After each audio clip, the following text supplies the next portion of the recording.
Chapter 37.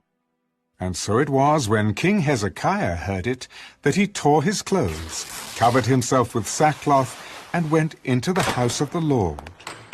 Then he sent Eliakim, who was over the household, Shebna the scribe, and the elders of the priests, covered with sackcloth, to Isaiah the prophet, the son of Amos. And they said to him, Thus says Hezekiah, This day is a day of trouble and rebuke and blasphemy. For the children have come to birth, but there is no strength to bring them forth. It may be that the Lord your God will hear the words of the Rabshakeh, whom his master the king of Assyria has sent to reproach the living God, and will rebuke the words which the Lord your God has heard. Therefore lift up your prayer for the remnant that is left. So the servants of King Hezekiah came to Isaiah. And Isaiah said to them, Thus you shall say to your master, Thus says the Lord, Do not be afraid of the words which you have heard, with which the servants of the king of Assyria have blasphemed me. Surely I will send a spirit upon him, and he shall hear a rumor and return to his own land. And I will cause him to fall by the sword in his own land. Then the Rabshakeh returned, and found the king of Assyria warring against Libnah, for he heard that he had departed from Lachish. And the king heard concerning Tehekah, king of Ethiopia, He has come out to make war with you.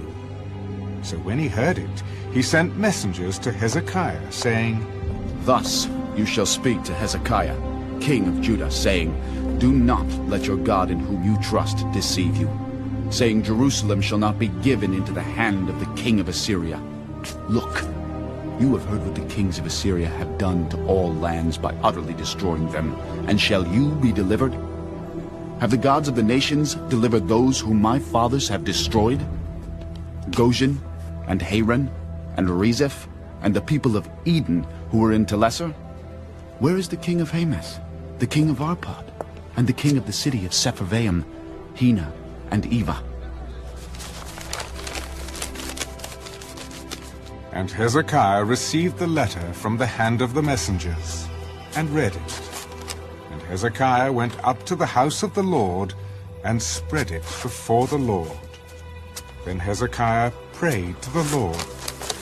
O Lord of hosts, God of Israel, the one who dwells between the cherubim, you are God. You alone of all the kingdoms of the earth. You have made heaven and earth. Incline your ear, O Lord, and hear. Open your eyes, O Lord, and see, and hear all the words of Sennacherib, which he has sent to reproach the living God. Truly, Lord, the kings of Assyria have laid waste all the nations and their lands, and have cast their gods into the fire, for they were not gods, but the work of men's hands, wood and stone. Therefore they destroyed them. Now, therefore, O Lord our God, save us from his hand, that all the kingdoms of the earth may know that you are the Lord, you alone.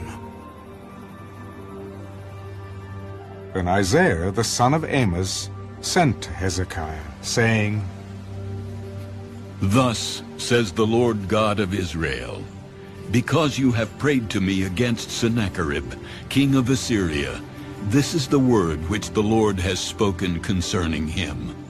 The virgin, the daughter of Zion, has despised you, laughed you to scorn. The daughter of Jerusalem has shaken her head behind your back. Whom have you reproached and blasphemed? Against whom have you raised your voice and lifted up your eyes on high? Against the Holy One of Israel. By your servants you have reproached the Lord, and said, By the multitude of my chariots I have come up to the height of the mountains, to the limits of Lebanon. I will cut down its tall cedars and its choice cypress trees. I will enter its farthest height, to its fruitful forest. I have dug and drunk water, and with the soles of my feet I have dried up all the brooks of defense. Did you not hear long ago how I made it, from ancient times that I formed it? Now I have brought it to pass, that you should be for crushing fortified cities into heaps of ruins. Therefore their inhabitants had little power.